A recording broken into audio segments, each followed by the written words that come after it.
Hello everyone and welcome back to another video. Today we have the Sidephone, and today is going to be a short one on the updates about this device. One of the main things is that they have updated the way that they give system updates to everyone. You can now have the stable or the beta. So if there's a beta, you can check for an update and try new features before anyone else.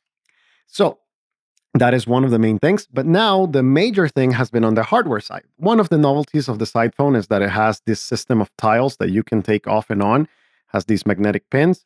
You put them on and then they work. And they have multiple ones. They have the one that looks like the click wheel. They have a gaming one now for some reason. I don't know that.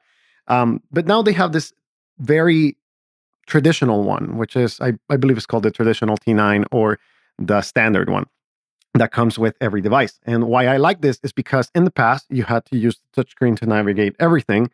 Now you don't. With the directional D-pad that they have included, now you can go around and click the multiple or different things that you have to do, and you can go back without any issues. As you see right there, I'm going back to the menus, and you can go to the different applications. You can enter them, you can navigate around them, you can use them in a way that suits you without having to use the touchscreen as much as possible. Of course, there are still certain areas and certain bugs that haven't been optimized, and they will continue to work on these. So, for example, when you go to the settings and you open it for the first time and you try to scroll, this happens, which is not ideal. But that is something that I presume that they're going to fix pretty easily just by optimizing for the new configuration. Like, again, this configuration has been released for the past maybe, I don't know, a week or so. I just got my tile, so I'm able to test and I'm able to give you some of the rundown of how it works. But I'm really excited about the future of the device because this allows definitely D-pad operations without the need of using the touchscreen. As you see, for example, if you have an application like D-pad Music or D-pad SMS, everything works because you're able to get into the different menus without having to compromise on having to use the touchscreen. Sometimes the touchscreen is useful, but not all the time. So this is something that works really great. Oh, D-pad player closed. I need to investigate that later on. Probably need to update it to the latest version. But again, this is a major improvement on the experience and usability of the device because this allows you to be able to create or use applications that are D-pad friendly without having to use the touchscreen, which is my preferred way. Now, if you have something like a browser, for example, let's go to the browser right here.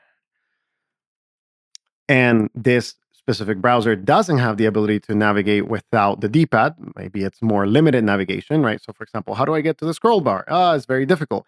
Then you use the touchscreen and you're going to be able to, type and do the different things. Now, this is also an improvement because it gives you a traditional T9. Hello, this is Jose. And as you see right there, I'm able to select and continue typing without any issues. I will say that these keys are definitely better quality. I don't think they're a completely different material, but they have retuned them a little bit more than the original T9 keys. So I'm really happy about how this is working. As you see right there, I'm going, there you go, deleting.